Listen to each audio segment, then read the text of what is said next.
അപ്പോൾ come on. Okay, നമ്മൾ എങ്ങനെയാണ് ഊബർ ഓടുന്നത്?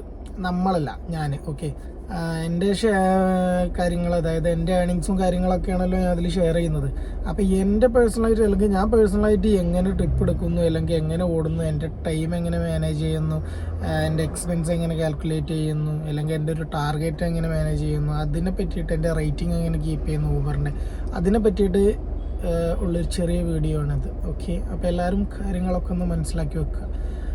വേറെ ഒന്നുമില്ല, ഞാൻ എൻ്റെ ഒരു ടൈമിങ് പറഞ്ഞിട്ടുണ്ടെന്നുണ്ടെങ്കിൽ ഇപ്പോൾ 2 ദിവസമായിട്ട് ഒന്ന് ഉഴപ്പിയിട്ടുണ്ട്, അതൊന്ന് ക്ലിയർ ചെയ്യാനുണ്ട്. 2 ദിവസമായിട്ടൊന്ന് നേരം വഴുകുന്നുണ്ട്. അതായത് നൈറ്റ് കുറച്ച് കൂടുതൽ ഓടിയ കാരണം കൊണ്ട് ഞാനത് ടാലിയാക്കും. ഓക്കെ, അപ്പോൾ അത് വിഷയമല്ല. എൻ്റെ ഒരു ടൈമിങ് പറഞ്ഞിട്ടുണ്ടെന്നുണ്ടെങ്കിൽ ഞാൻ രാവിലെ ഒരു 6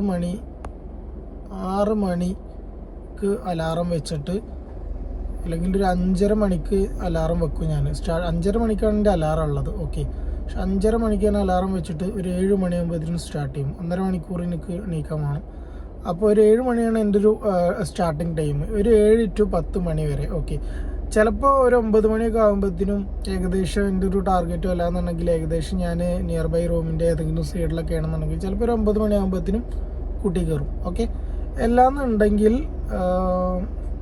മാക്സിമം ഒരു 10 മണിയുടെ ഉള്ളിൽ ഞാൻ കയറും. അതാണ് എൻ്റെ ഒരു ടൈമിങ്. പിന്നെ വന്നിട്ട് നേരെ നമ്മളെ കാര്യങ്ങളൊക്കെ കഴിഞ്ഞ് ഉറങ്ങുക, രാവിലെ എണീക്കുക, പോവുക.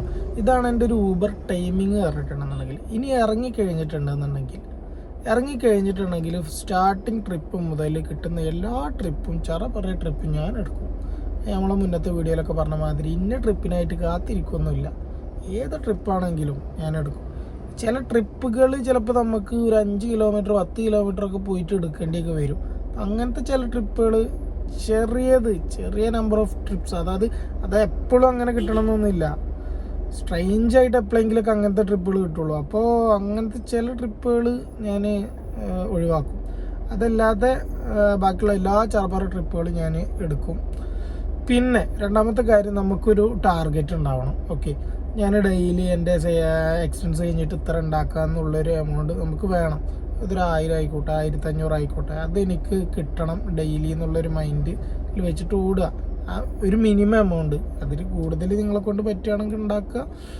നമുക്ക് ട്രിപ്പ് കിട്ടുന്നതിനനുസരിച്ചിട്ടോ, അതൊക്കെ പിന്നത്തെ കാര്യം നോക്കണ്ട. മിനിമം ഒരു എമൗണ്ട് നിങ്ങൾ എന്ത് ചെയ്യുക, ഒരു ടാർഗറ്റ് വെച്ചിട്ട്, എക്സ്പെൻസ് വെച്ചിട്ട് ഒരു ടാർഗറ്റ് വെച്ചിട്ട് മിനിമം ഒരു എമൗണ്ട് കീപ്പ് ചെയ്തിട്ട് ഓടുക. ഓക്കെ, ഇത് രണ്ടാമത്തെ കാര്യം. പിന്നെ ഓടാൻ പറ്റാത്ത ട്രിപ്പുകളാണെന്നുണ്ടെങ്കിൽ ദയവ് ചെയ്തിട്ട് അക്സെപ്റ്റ് ചെയ്യരുത്. ഈ ക്യാൻസലേഷൻ റേറ്റിംഗ് അറിയുന്നത് ഊബറിൽ അത്യാവശ്യത്തിന്, എൻ്റെ ഒരു അഭിപ്രായത്തിൽ അത്യാവശ്യത്തിന് നമ്മുടെ ട്രിപ്സ് കിട്ടുന്നതിൽ ഭയങ്കര ഡിപ്പെൻഡ് ചെയ്യുന്നൊരു സംഭവമാണ്. അപ്പോൾ നമ്മളൊരു ട്രിപ്പ് എടുത്തിട്ട് അത് ക്യാൻസൽ ചെയ്യാതിരിക്കുക. എൻ്റെയൊക്കെ ക്യാൻസലേഷൻ റേറ്റിംഗ് 0 ആണ്. എൻ്റെ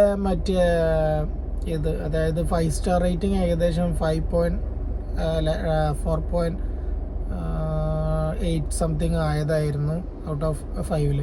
അതിൽ ഇപ്പോൾ ഒന്ന് കുറഞ്ഞു. അത് എൻ്റെ അക്സെപ്റ്റൻസ് അതേമാതിരി ഒന്ന് കുറഞ്ഞ കാരണം കൊണ്ട്. അക്സെപ്റ്റൻസ് പറയുമ്പോൾ നമ്മൾ വരുന്ന എല്ലാ ട്രിപ്പുകളും മാക്സിമം അക്സെപ്റ്റ് ചെയ്യാതിരിക്കുമ്പോൾ അത് നമ്മളെ റേറ്റിങ്ങിനെ ബാധിക്കാൻ ചാൻസ് ഉണ്ട്. പിന്നെ അക്സെപ്റ്റൻസ് പറയുമ്പോൾ വലിയൊരു പ്രശ്നമില്ല, പക്ഷേ നമ്മൾ അക്സെപ്റ്റ് ചെയ്ത ട്രിപ്പുകൾ ക്യാൻസൽ ചെയ്യുമ്പോൾ അതിനെക്കാട്ടിയും ഭയങ്കര പ്രശ്നമാണ്. മാക്സിമം പറ്റില്ലെങ്കിൽ അക്സെപ്റ്റ് ചെയ്യണ്ട, പക്ഷേ അക്സെപ്റ്റ് ചെയ്ത ട്രിപ്പുകൾ മാക്സിമം ഓടാൻ നോക്കുക. ഓക്കെ, പിന്നെ 5 സ്റ്റാർ റേറ്റിംഗ്, അത് നമ്മൾ നല്ലപോലെ കസ്റ്റമറായിട്ട് ബിഹേവ് ചെയ്യണമെന്നുണ്ടെങ്കിൽ അവർ നമുക്ക് ആരാണെങ്കിലും തരും. അതിലൊന്നും വലിയ വിഷയമൊന്നുമില്ല. ഓക്കെ, അത് തരാതിരിക്കണമെങ്കിൽ നമ്മളെ കയ്യിലിരിപ്പായിരിക്കും. കാരണം വണ്ടിയുടെ ഉള്ളും കാര്യങ്ങളും എപ്പോഴും നീറ്റായിട്ട് ഇരിക്കുക. ഔട്ട് സൈഡ് ചിലപ്പോൾ കുറച്ച് ഡസ്റ്റും കാര്യങ്ങളൊക്കെ എപ്പോഴും ഉണ്ടാവും വണ്ടിയിൽ. പക്ഷേ വണ്ടിയുടെ ഇൻറ്റീരിയർ, സീറ്റ് കാര്യങ്ങൾ, ഒരു കച്ചറ കാര്യങ്ങളോ ഡസ്റ്റോ ചളി അങ്ങനെയൊന്നും ഇല്ലാതെ എപ്പോഴും മെയിൻറ്റെയിൻ ചെയ്യുക. ഓക്കെ, ഈ കച്ചറ പോലെ എടുത്ത വണ്ടിയും കാര്യങ്ങളൊക്കെ എടുത്തിട്ട് ആകെ അലമ്പാക്കിയിട്ട് ഓടിക്കരുത്. അപ്പോൾ മാക്സിമം വണ്ടിയുടെ ഉള്ളിൽ ഇൻറ്റീരിയർ കാര്യങ്ങളൊക്കെ നീറ്റാക്കി ഇടുക. ഞാൻ വണ്ടി കയറുന്ന എല്ലാ കസ്റ്റമറായിട്ടും ചിരിച്ച് ബിഹേവ് ചെയ്യുക. പിന്നെ മാക്സിമം ഉണ്ടാതിരിക്കുക. ഞാൻ എൻ്റെ ഒരു കാര്യമാണ് പറയുന്നത്. ഞാൻ ഒരു വണ്ടി കയറുന്ന ഒരാളാണെന്നുണ്ടെങ്കിൽ എല്ലാവർക്കും ഒരേ മൈൻഡ് ആവണമെന്നില്ല. അപ്പോൾ വണ്ടി കയറുന്ന ഒരു കസ്റ്റമർ ആണെന്നുണ്ടെങ്കിൽ നമ്മൾ മാക്സിമം സംസാരിക്കാതെ ഇരുന്നിട്ട് എന്ത് ചെയ്യുക, അവർ നമ്മളായിട്ട് ഇങ്ങോട്ട് സംസാരിക്കുകയാണെന്നുണ്ടെങ്കിൽ സംസാരിക്കുക. ഞാൻ കയറിയിട്ടുണ്ടെന്നുണ്ടെങ്കിൽ വണ്ടി കയറിയിട്ട് ചിലപ്പോൾ ഇറങ്ങണ വരെ നിർത്താതെ സംസാരിക്കുന്ന അങ്ങനത്തെ ഒരാളാണ് ഞാൻ. എന്നിട്ട് സംസാരിച്ച് കഴിഞ്ഞിട്ടുണ്ടെന്നുണ്ടെങ്കിൽ ഞാൻ ആ രീതിയിൽ അങ്ങനെ സംസാരിച്ചിരിക്കും. പക്ഷേ അവർ നമ്മളായിട്ട് സംസാരിക്കണം, എന്നാലേ തിരിച്ച് സംസാരിക്കാൻ പാടുള്ളൂ. അല്ലെങ്കിൽ ചിലപ്പോൾ എല്ലാവർക്കും അത്രയും സംസാരിച്ചിരിക്കാനുള്ള താല്പര്യമില്ല എന്നുണ്ടെങ്കിൽ അങ്ങനത്തെ ഒരു മൈൻഡുള്ള ആൾക്കാരാവില്ല, ഓരോ സിറ്റുവേഷനിൽ വരുന്ന ആൾക്കാരാവും. അപ്പോൾ ഓരോ സിറ്റുവേഷൻസ് മനസ്സിലാക്കിയിട്ട് പെരുമാറുക. പിന്നെ ഇടയ്ക്ക് മ്യൂസിക്കൊക്കെ വെച്ച് കൊടുക്കുക.